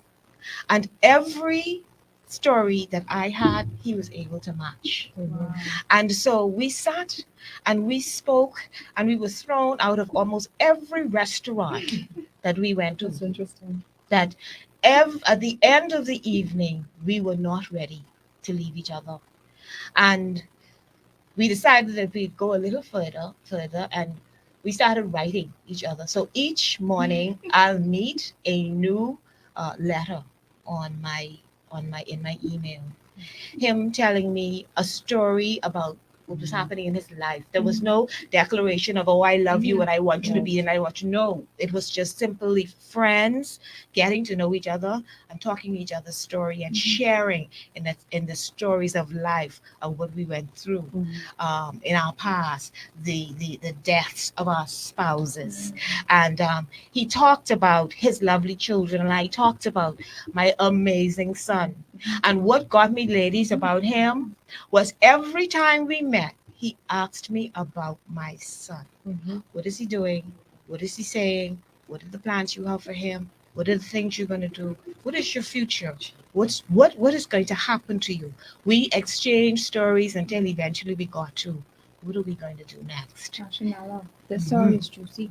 We're running out of time, so I'm going to ask you just a few questions, and you could be as brief. Yes. One of the questions I wanted to ask is, now that you're married, yes, but before then, like when you were dating, you were courting, you were planning the wedding, was there any guilt of the fact that, hey, you had your husband, he passed away, oh my God, I feel as if I'm not gonna love my other husband my past or my late husband anymore, right? Or you understand? Yes. Did Yes. you go through any guilt? No, I had already, it was 4 years had passed. Quite a bit of healing had happened. I still loved my deceased husband, still love him today. You do not close, you don't close love. It just doesn't shut down. It just moves to another level. And I love this new one now. There was no guilt. Still is no guilt. I know that my first husband would have approved of who I got married to now. Yes. And do you see, this is a personal question I had with you, do you see some of your past or your late husband qualities in your present husband? Absolutely. It's just one was molasses and the other is sugar. Wow. Sweetness. Yes. One. This one is more matured. He's involved in more things. He's a scholar. Whereas my other husband was a doer, business kind of thing. They're different personalities, but in how they treat me and my son, I couldn't. God, it was all God. I have no other explanation except God was in it, and God is still in it. What can you tell someone? Because I want you ladies to wrap up. Tell me what is it that you're doing now, because you want to be able to share. Like Lisa was saying something that she has this organization that I'm really excited to hear about. But I want to ask, Shanella, what are some things that you can tell someone who is in the state where they've lost their loved one or their husband, but they're not certain if they should move on or don't know how to move on? Yes. And if there is still hope. Absolutely, there is still hope. How would you encourage them? And I'd advise them to continue to work on yourself and wait on the Lord. Wait on the Lord and be of good courage. I think too often we circumvent God's plan and sabotage what He has for us by moving too quickly. Wait on the Lord and be of good courage. And if marriage is for you, it will come. It will come. The man will find you. He will find you. Yes. Yes. So can you share some of the things that you are doing now as you are in this state that you're in? What are some of the things that are keeping you occupied? Oh yeah, well of course my 6-year-old twins, and that's enough. Yeah, I could end right there, like full stop. I went back. I'm doing my master's now. Of course, work. I'm in IT at a very, very high-paced organization, so that's very heavy. And then there is the organization, the Lyrically Blessed Foundation, that I would have launched 1 year after my husband's passing. With that, we've helped many persons, whether it be with clothing or food drives, however we see fit for that particular season. Like for instance, during COVID, we did a drive-by with groceries. Of course, people couldn't come out. And so it was at a time in COVID where you were able to be on the road for not too long. So we would have worked with those restrictions and we got the food to them. But it's going well. Still some plans, some events, some things in the pipeline. But yeah, in terms of moving on and loving and are you ready? Going again, I feel that I am. It's been 5 years. Yes, but that question of guilt, it's real. Yeah. Very, very real. Especially when people knew of your relationship and that's they only saw you. You are like you are that relationship. Yeah. And so now to be apart from that, having to learn yourself again, now to be attached to something new, and there's some level of guilt associated with that is being chipped away at. But I do feel like I am in a place where I am ready and open. Yeah. If it comes, it comes. Oh yeah, yeah. Sure. Because you're being busy now anyway. Yeah. So in your busyness, He will find you. Oh yeah. Oh yeah. There. I'll say this. I have no guilt with respect to moving on. In December of last year, I had a question. God, Lord. But I had a question with God. I said, God, how do I move forward with my name? How do I pronounce my name in terms of should I use Ms. or Mrs.? Should I continue by my wedding band? Should I take it off this quickly? My husband is just born October. It's December. I want to know, what do I go into the new year as? And you ask God questions. He answers. And I'll tell you, I know the voice of God when He speaks to me in Lynette. He starts with I. And He said to me, with respect to my ring, because I asked my sisters, I asked my mom, God said to me, I did not take Kevin into 2022. And that was the answer that I got from Him. He said, I did not take Kevin into 2022. And so I took the ring, both rings, I put those away. That was clear cut for me. So in terms of guilt, the Lord released me from any guilt by telling me clearly, I did not take your husband into the new year. So you're not going to take him into the new year. You're not going to take him with you. That was my first answer. And with respect to my name, I still go as Mrs. I have no guilt with using Mrs. because I did not divorce my husband. My husband did not divorce me. Right. I was married, and I am still Mrs. Role. I'm not. So, in terms of me moving forward, I have been just evolving. That's the first sentence I came up with. I've been evolving, working on myself, working on just growing and moving forward with my children. And so I would say to any young woman out there who's not sure how to move forward, let God give you the direction Right. as to which to go. Seek Him, Yes. ask Him. He will promptly answer, and He'll give you that release. He'll give you the green light Yes. as to how you should move forward. Yes. And that's the best thing I can say. That was my one simple answer, and that was sufficient for me. Yeah. And the green light, it comes clearly. It comes clearly. It Yeah, comes it clearly. does. Very It clear. comes You have to be clearly. ready, Yeah, though. right, You gotta be able to let Yes. go. Yes. And I held on for a long time, and only recently really started to let go. And I could feel the release and the guilt that was so strong is not strong anymore. Yes. So is there anything that you want to say to persons who may be grieving right now? Someone may have lost their husband last month, 2 months ago. What would you tell them briefly? Oh, it's so cliche to say one day at a time, but really it's real. One day at a time, take it one day at a time. For me and my children, this is it might be weird to say, but I searched out laughter. I would like Google funniest movies of 2018 or something. I looked for laugh. I wanted to physically change my aura, my continence. I wanted the mood in the room to not be one. My kids, they didn't live in a place where they didn't fully understand everything, but they could feel everything. And so I wanted to always keep it as upbeat as I possibly could for them. Yes. Of course, once I got to a point where I was able to do that, because at the beginning, really don't care, right? You just, and then catch yourself. And I was like, oh, okay, you gotta make the best of where we at. It's not gonna change. Take it as it is, and make that decision to move forward. Because everything else that's pressing against the resistance against what is gonna work against you. Yes. Amen. Listen, I a little over time, but Tony didn't get. That's why I stopped looking at Tony. Like every time you look at me, I try to look at y'all that way.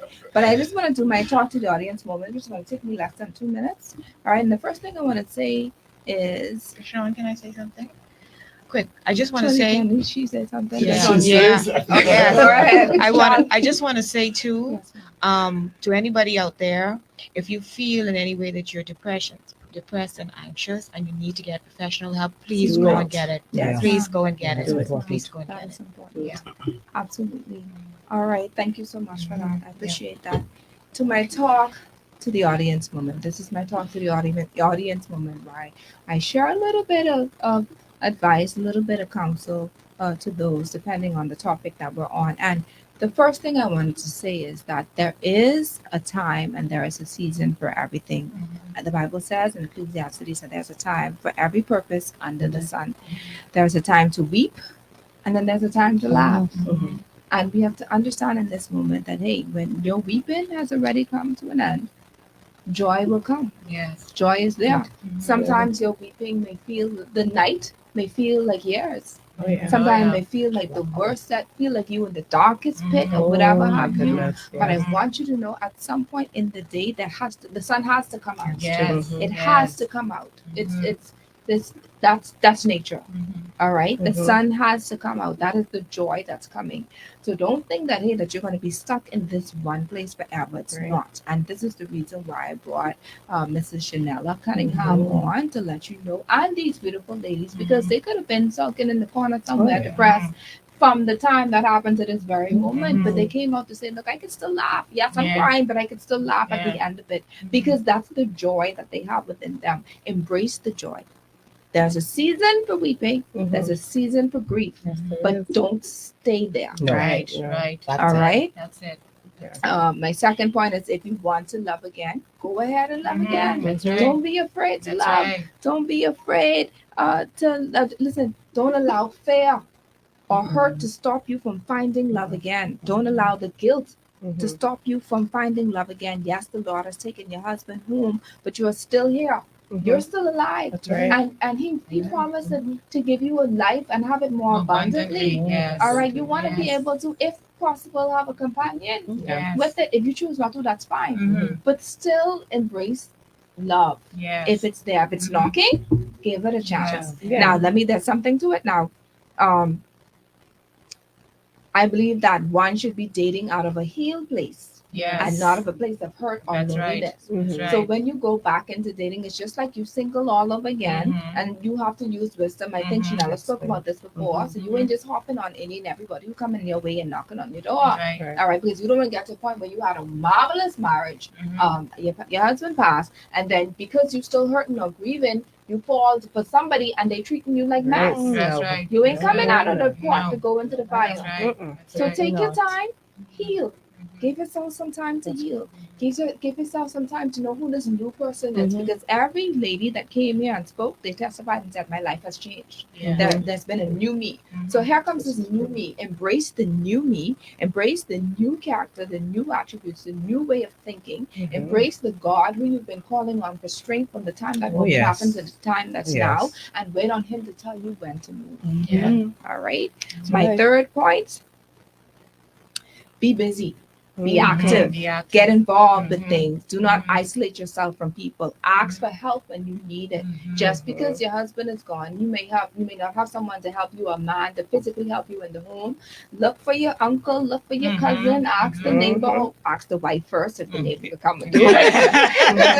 No problems right there. All right. Ask the church member, ask somebody to help you, but don't feel as if, I can do it all by myself. or whatever. Not that you No. can't, That's but right. then sometimes when you need help, You need it. you need to ask for it. Ask. All right. Yes. Those who are presently married, I really have to take 2 seconds with this. Woo! Continue to love his spouse. Yes. He's here. Yes. He's Please do. alive. You have him. Cherish. Love on him. Respect him.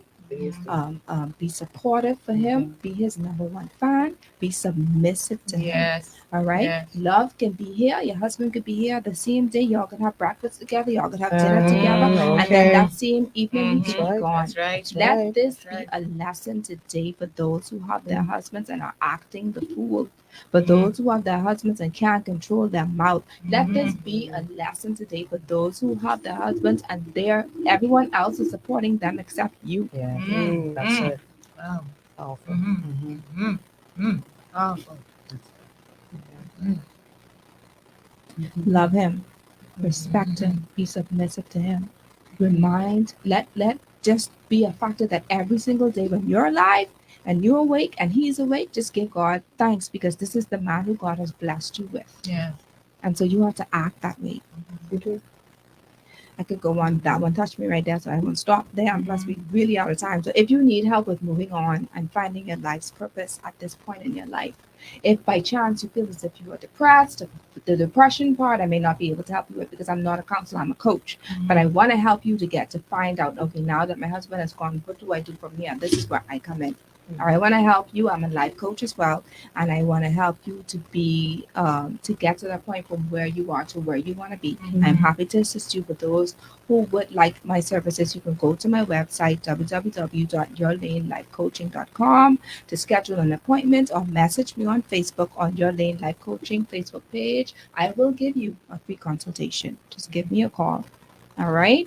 And of course, for premarital coaching, I do that as well. And marital coaching, I do that as well. So today's show was brought to you by Airborne Freight and Cargo Services, John Shoe Store and Accessories, Family Medicine Center, Lowe's Wholesale, Your Lane Life Coaching, Colombian Emeralds, The Chic Boutique, and TEP Production. Now, next week's show, the show was so hot, y'all. They asked me to bring it back again. And this is Teach Me How to Love Him Part 2. Whoa! Oh, wow. These passages, if y'all didn't watch the first one, go ahead, go look it up. Teach Me How to Love Him. This is Pastor Barry Morris Sr., Pastor Leonardo Allen, and Minister Denrelio Williams. They were there the first time. It was so good, Shanala. Wow. They were talking about what men want to see in their wives. Wow. You know what I mean? Excellent. Make That's sure your important. feet look good before y'all go dating again, please, because men love feet. Yeah. Okay? Men, I did not know love that from the feet. time Yes. we finished our Amen. conversation. Every time you see my toe, Men they love painted and feet. they look nice. Yes. Okay, because Yes, they love that's right. feet. Okay. Okay, all All right. right. All right. So these men are coming back with good. They're talking specifically on submission. And then we're going to open the lines that entire evening so that people could call in and they could ask as many questions. These are not just, this is a pastor, a counselor, and coach.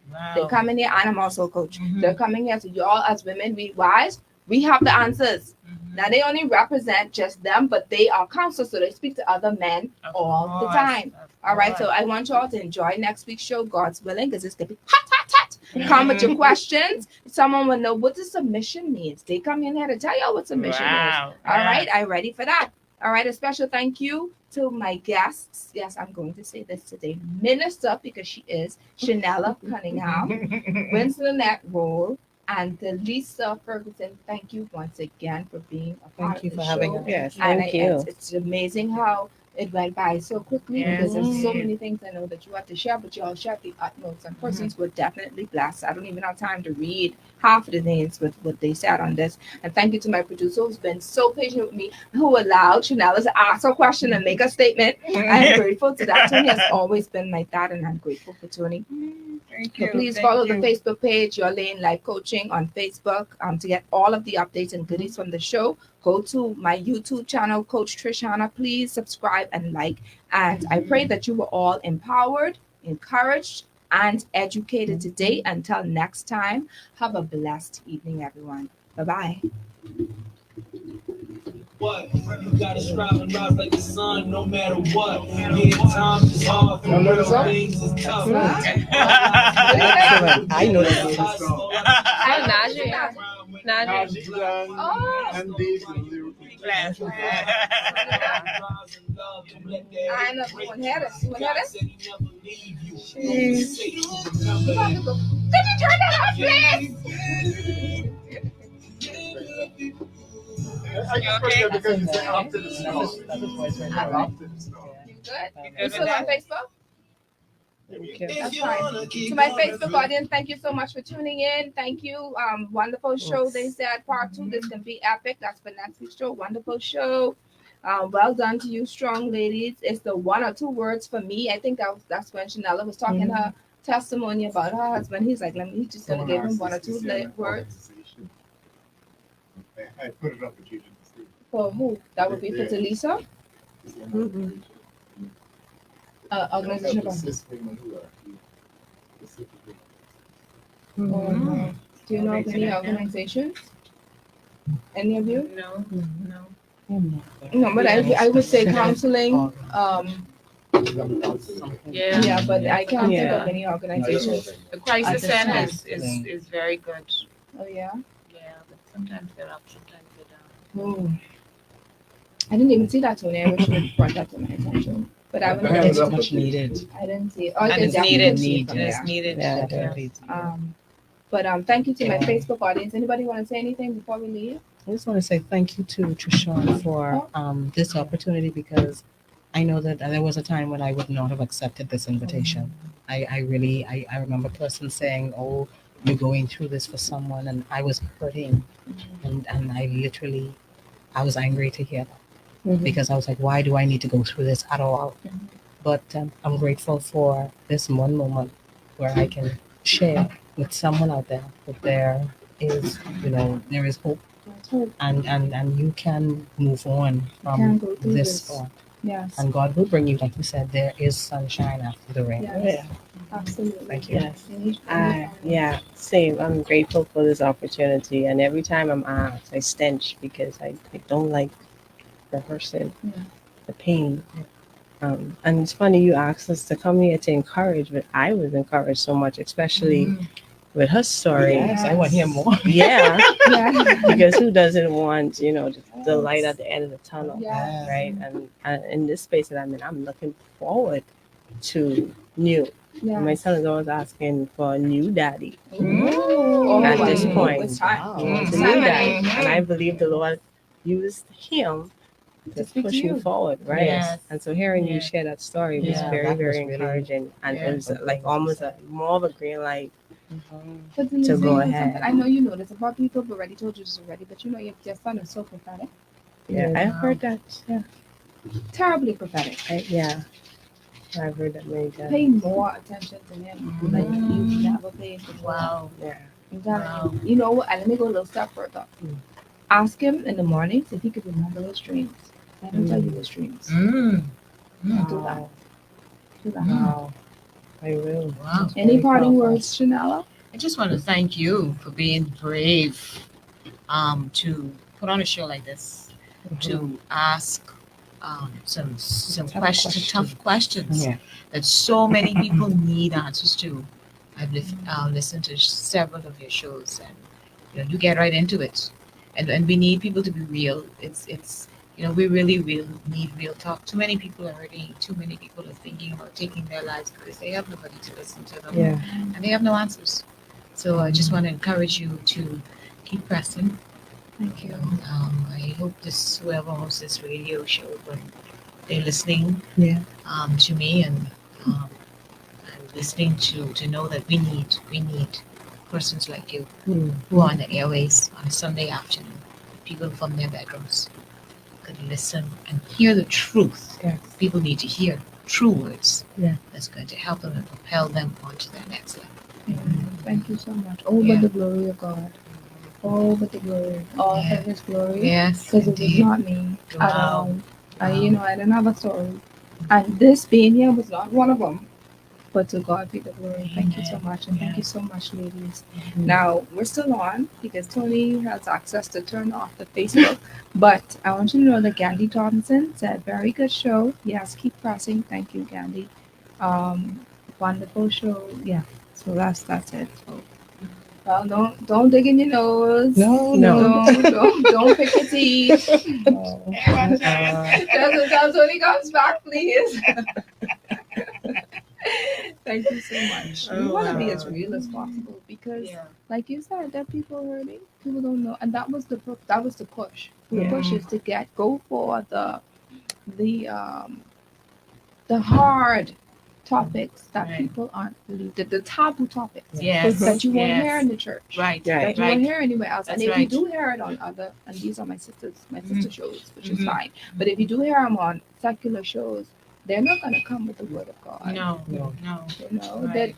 They'll come with science and psychology, sociology, and all these other books and whatever. Opinions. Opinions. All the opinions. Yes. And God's grace is sufficient. Indeed. Yes, indeed. Wow. Thank you so much, Nadia. Loved every moment of this show. Blessings, ladies. Thank you. I just want to say, Shanella, your testimony is so important because it sheds so much light on a question that I have. There is one question I really want her. How did your child warm up to your new husband? Because I have 3 children, and my concern is if I were to bring someone into my life, how do I my children, this new person, how do I do that? And possibly their children. And then how did you do it? If you don't mind have children. telling us. Yes, he does have children. He's got 4. He's got 3 adult children. I always say we have 4. So there's 3 adult children. So what we did initially is all of our dates was outside of our house. He never met my son. Only until we were ready and sure we'd gotten to the point where we wanted to take it a step further. Right. Okay. And then my husband started to when he started to come to the house, my husband is an educator, so he deals with children all the time.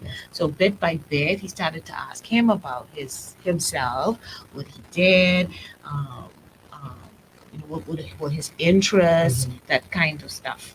And slowly but surely, he started to get into his life and take a special interest in him, excluding me, taking me out of it. So it was just them, both of them. Yes, it was bonding time between them, and I wasn't there. And I wasn't there. And then he found out things that my son loved, and then he asked him if he wouldn't mind asking me to take him to McDonald's on Saturday, and then bit by bit, gradually, they started to bond with each other, and then the first PTA meeting, my husband, my current husband, went with me and met all the teachers and talked to the teachers with my son. And then it was to talk about the homework and how you're doing your homework. And everything evolved from we had two sets of relationships going on. We had with me and my husband, my current husband, and my son and my current husband. And what was very important that my current husband insisted on doing was mentioning his dad. He talked about his dad. What would your dad expect? To this day, when he speaks to him and he's counseling him, Maurice is now 21 in university. Whenever he speaks to him on the phone, he's going to remember what your dad would have wanted. Based on what you told me, what your mommy told me, your dad would have wanted this for you. Your dad would have wanted that for you. And so throughout the course of the last 12 years, his dad was never a distant memory. He always brought it to the front. He would say, well, you did something yesterday. I don't particularly like it. I don't think your dad would have liked it either. And so it always kept, the relationship open, because my son respects my husband. I remember the day when he came to me and he said, so now, Mommy, I'm confused. I've been calling him now. So my husband's a pastor. I've been calling him Pastor P. What do I say now? I said, so you want to say something else? Something else? He said, yeah, I look at him as a father. I said, well, how about calling him what the other kids call him? And he said, the other kids call him Dad. I said, are you comfortable with that? He said, sure. And so Mo now calls him Dad. Okay. Yeah. Well, we gotta close the show now because Tony gotta go. Tony done pack up his bag. Y'all on his time. He ready to eat and go home. All right, y'all can talk, but not on his time. All right. So thank you to my Facebook audience who's still listening, because they really, really love what you have to say. They still here listening to what you have to say. All right. So we gotta bring y'all back. Man. All right. Blessings to you, and thank you, Facebook audience. God bless you. Yes. Thank you. I really appreciate that. Yeah.